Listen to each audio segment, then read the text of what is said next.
Today's NBA basketball is often called soft, compared to the one back in the day. And with all due respect, it is a fact to a certain point. We're not saying that today's players do not play hard, but scoring is much easier today compared to just a couple of decades ago. How can they be slowed down on offense? Recently, Lukadoncic scored 73 points for the Dallas Mavericks against the Atlanta Hawks, the team that drafted him back in 2018. Rashawn Holmes in the game for a depleted trip of just 2 games out to California. Luka thanks it tonight. He did sprain his left wrist on that offensive foul going for the dunk. And it's Luka grabbing the rebound and still going. He has certainly been able to make a different contribution. That ties him for the 4th highest scoring single-game performance in NBA history, along with Wilt Chamberlain, who dropped 73 twice in his career, and David Thompson, who did that in 1978. Chamberlain is on top of the all-time high list with 100 points in a single game. And even though that record seemed untouchable, we're starting to question that assumption. And the feeling is that Kobe Bryant's 81-point performance may be surpassed even this season. Currently, we're in the 78th NBA season, and so far there have been 15 70-plus point games by a total of 10 players, and 4 of those performances came since 2023. Besides Doncic, Damian Lillard and Donovan Mitchell scored 71 in a single game, and Joel Embiid has 70. Windmilling his arms, Blazers by 10, a burst into the lane, flushed him away. Dame, a deep one, buried it. No panic. Each team has 2 timeouts remaining. Mitchell, hey! LeVert picked up by Williams, goes to Mitchell. Mitchell penetrates, lays it up and in. Embiid leading the break. KJ Martin in as well. Embiid. Good work by Paul Reed. Fine to shoot for Embiid. Up and over. If we put the scoring margin down at 60, there have been a total of 87 such performances, 32 of which belong to Wilt Chamberlain. If we look back only to the last 3 decades, 11 of those games were in the period between 1984 and 2004, 26 between 2005 and 2022, and 8 in just over a year since 2023. So we have seen almost as many 60-plus point performances in just over a year as the league had in 20 years between 1984 and 2004. Of course, scoring is the fun part of basketball, and the main reason why we love this game. But scoring is so easy today that it questions the competitiveness of the game to a certain point.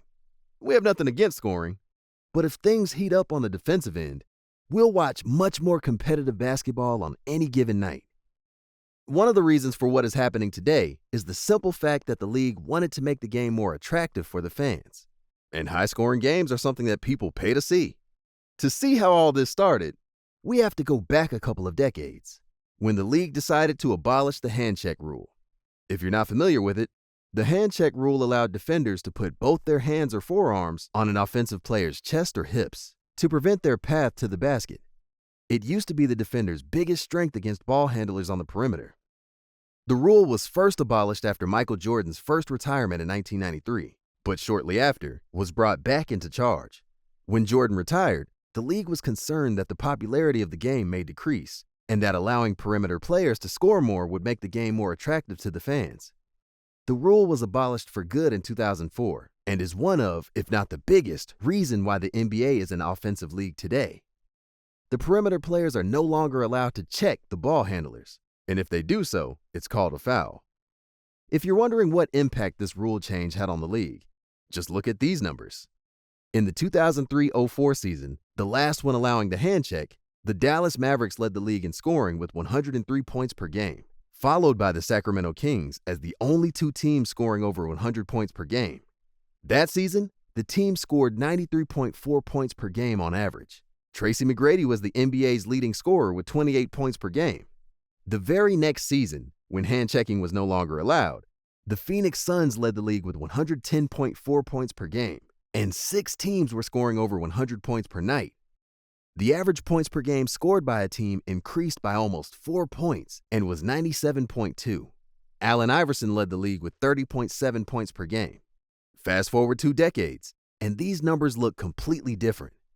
So far this season, every NBA team scores over 100 points per game, led by the Indiana Pacers with over 124 points per game. The lowest scoring team this season is the Memphis Grizzlies, averaging 107.5 points per game, which is more than what the Dallas Mavericks averaged in the 2003-04 season as the highest scoring team in the league.